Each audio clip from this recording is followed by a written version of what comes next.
مردک چو کاری یافته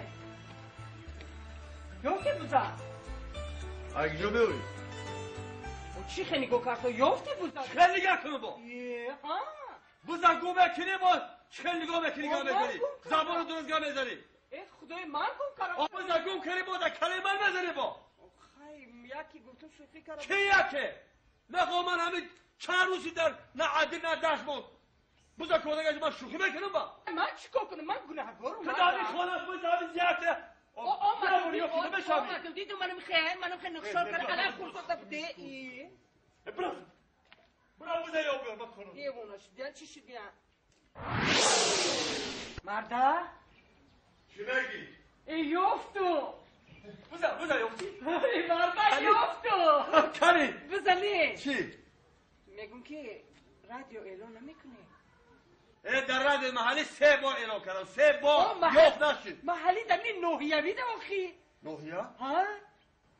میگی نوحیه برو مادر یکی مردگه خیلی مایه مردک جون مایه یا روی شوگر تیار olmuş. تیار؟ خانزن گوش کن بعد که همین خبر تمام شد خبر تمام شد آخر نمایش که تمام شد تگمچه زیر کن که گپی زیادی این فیلم نرود من این بود ایران نوارم تا اینا یا بزدم شده یه خوب می اینا بعد خون بعدی وایو بعد ایران بزن خون گپ فهمیدی من اون سفری گذشته از رئیس دو بار آگاهی داد که گپای زیادی رو رفته شده از این فیلم فهمیدم این سفر هر روز درس میکنه اینجا فهمیدم یا خودم خونمی نه استاد من تیارم من والا که تیار چی گفتم که همه اعلانا رو خوندم همه چه جا بجا کردم وقتی آخری نمایش شد همین تگمچه زیر میگم که آواز زیادی نرود خانزن من با همجا بودیم آخرانی نخونم هم دیگه رو خون آخران اعلانی بوزه آخران خون فهمیدی خب خبر آیا دوام فیلمی هامیان اگر ترجمه شود در بازار و مغازه ها پیستالت پلاستماسی میمونده باشد یا نه؟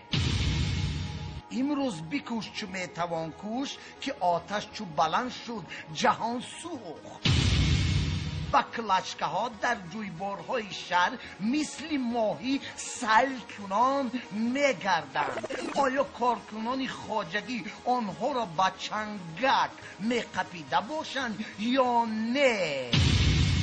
پسر بچه های کوچه جویبار بعد فروختن مید و فروختن کامپیوتر سر کردند. آیا بچه های کوچه چشمه سار کامپیوترها را میخریده باشند یا نه؟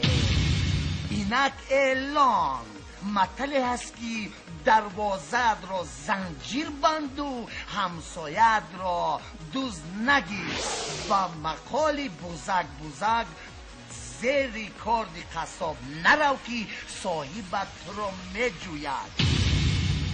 ساکن دهه قلوختپا شاغلی بوزی کبودی شاخچونگکی موی کبودش را گم کرده است. کسی یابد کلان سال باشد توفه جامعه تاقی میان بند جوان باشد شیم و کستم و کرته.